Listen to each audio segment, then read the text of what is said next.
Hello friends, welcome to my channel. जय माता दी। इस वीडियो में आज मैं आपके साथ शेयर कर रही हूँ हल षष्ठी व्रत की पूजा विधि, जिसे लहली छठ, हर छठ, बलराम जयंती और तिन्नी छठ के नाम से जाना जाता है। यह पर्व भादौ माह की कृष्ण पक्ष की षष्ठी को मनाया जाता है और इस दिन भगवान श्री कृष्ण के बड़े भाई बलराम का जन्म हुआ था, तो इस दिन को बलराम जन्मोत्सव के रूप में भी मनाया जाता है। हल षष्ठी के व्रत में हल से जुती हुई किसी भी चीज का सेवन नहीं किया जाता है। फ्रेंड्स, पूजा के लिए सबसे पहले हमने ये पसई के चावल का ऐपन बना करके चौक बना लिया है। इस चौक को हमने गत्ते पर बनाया है, आप जमीन पर भी यह चौक बना सकते हैं। अब हम इस चौक के ऊपर हर छठ माता बनाई हैं उनको स्थापित कर देंगे। हर छठ की पूजा के लिए जमीन में गड्ढा खोदकर उसे गोबर से लीप करके एक एक पलाश और महुए की छड़ लगाई जाती है। तो हमने इस प्रकार से वो छड़ इस गमले में लगा ली है, क्योंकि अब कच्चे मकान होते नहीं हैं और तालाब हम घर में बना नहीं सकते हैं। तो आप इस तरह से किसी गमले में भी लगा करके छठ माता बना सकते हैं। अब हम फूलों का आसन दे करके जो छठ माता का हमने फोटो लिया है इसको भी स्थापित कर देंगे। अब हम थोड़े से गेहूं जो चौक बनाया है उस पर छोड़ देंगे और फूलों का आसन दे करके जो हमने गौर माता बनाई है इनको भी स्थापित कर देंगे। हल षष्ठी की पूजा में गौर माता मिट्टी से अवश्य से बनाई जाती हैं, तो आप इस प्रकार से बना सकते हैं। अब हम एक घी का दीपक लेंगे जिसको हमने भैंस के घी से बनाया है। फ्रेंड्स, आपको हल षष्ठी के व्रत में गाय के गोबर, दही, दूध, मक्खन किसी का भी यूज नहीं करना है। अब हम छठ माता को धूप दीप दिखाएंगे और थोड़े से फूलों का आसन दे करके हम दीपक को भी चौकी पर विराजित कर देंगे। इस प्रकार से हमने सभी को धूप दीप दिखा दिया है। अब हम सबसे पहले गौर माता का पूजन करेंगे। गौर माता को हम आलता लगा देंगे और सिंदूर दान करेंगे। गौर माता को आप 5 बार या 7 बार सिंदूर दान कर सकते हैं। इसके बाद हम माता रानी को पसई के चावल रूपी अक्षत अर्पित करेंगे। फ्रेंड्स, इसमें आपको सिंपल चावल का यूज नहीं करना है, क्योंकि वो चावल भी हल से जुते हुए होते हैं। अब हम माता रानी को फूल चढ़ाएंगे और धूप घास चढ़ाएंगे, कलावा चढ़ाएंगे, यानी वस्त्र रूपी मौली चढ़ा देंगे। और अब हम छठ माता का जो कैलेंडर लिया है उसकी भी पूजा कर देंगे। पहले भगवान गणेश की पूजा करेंगे, माता दुर्गा की, माता लक्ष्मी की, भगवान भोलेनाथ की, और जो गंगा जमुना देवी देवता जो भी इस कैलेंडर में बने हुए हैं उन सभी का हमको पूजन करना है। साथ ही फ्रेंड्स, इस कैलेंडर में नीचे कथा भी दी हुई होती है, तो आप इसमें देख करके कथा भी पढ़ सकते हैं। अब हम सभी को अक्षत अर्पित कर देंगे और जो हमने छठ माता बनाई है इनका भी हम पूजन कर देंगे कुमकुम से और अक्षत से, और पुष्प अर्पित कर देंगे। अब मैंने छठ माता को एक फूलों की माला और चुंदरी भी अर्पित कर दी है। यदि आपके पास फूलों की माला ना हो तो आप केवल पुष्प अर्पित कर सकते हैं, और कोई लाल वस्त्र भी माता रानी को चुंदरी के रूप में अर्पित कर सकते हैं। इस प्रकार से हमने छठ माता का पूजन कर दिया है। अब हम सभी भगवान को कुछ पुष्प अर्पित करेंगे। हल छठ की पूजा में आप कोई भी पुष्प भगवान को, देवी देवताओं को अर्पित कर सकते हैं। अब हम छठ माता को वस्त्र रूपी मौली अर्पित कर देंगे। अब हमने जो सुहाग पिटारी ली है वो भी हम गौरी माता को और छठ माता को अर्पित कर देंगे।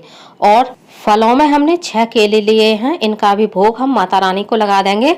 आप हल षष्ठी के व्रत में केले, ककड़ी, सेब, अनार ये फल खा सकते हैं। जो फल पेड़ पर उगते हैं उन सभी को आप खा सकते हैं, और जिन फलों और अनाजों को हल चला करके जमीन में बोया जाता है, उगाया जाता है, उन फलों का, उन सब्जियों का, उन चीजों का आपको इस व्रत में सेवन नहीं करना है। अब हमने जो 7 भुने हुए अनाज लिए हैं इनका भी हम माता रानी के सामने भोग लगा देंगे। और हमने भैंस के दूध से बनी हुई बर्फी ली है भोग के लिए, इसका भी भोग हम लगा देंगे।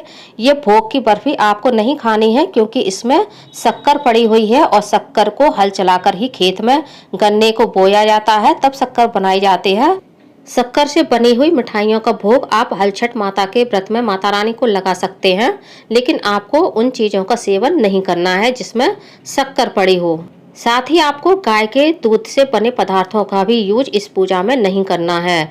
अब हम एक कटोरी लेंगे और इसमें हमने 7 जो भुने हुए अनाज लिए हैं उनको रख लेंगे। 7 अनाज में मैंने मक्का, चावल, गेहूं, चौंडरी, मटर, बाजरा और चना लिया हुआ है। अब हम इन सभी चीज़ों में भैंस के दूध से बने हुए दही को मिक्स कर लेंगे।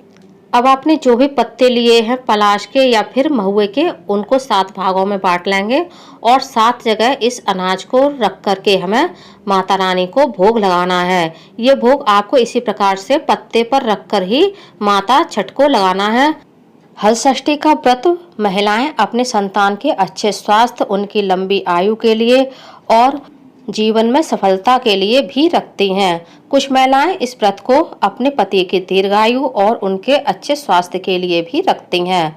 अब हमने सभी माता रानी को 7 भुने हुए अनाज का भोग लगा दिया है। हलषष्ठी की व्रत की पूजा सामग्री क्या है, इसका भी वीडियो मेरे चैनल पर आ चुका है, वहां से जाकर के आप वह वीडियो देख सकते हैं। फ्रेंड्स, अब हम एक और कटोरी लेंगे जिसमें कि हम थोड़ा सा दही डालेंगे और पसई के चावल डालेंगे। इस भोग को भी आपको उसी तरह छठ माता को लगाना है जिस तरह से हमने 7 अनाजों का भोग माता रानी को लगाया था। अब हम महुए के पत्ते या फिर पलाश के पत्ते लेंगे, जो भी आपके पास हो वो ले लें।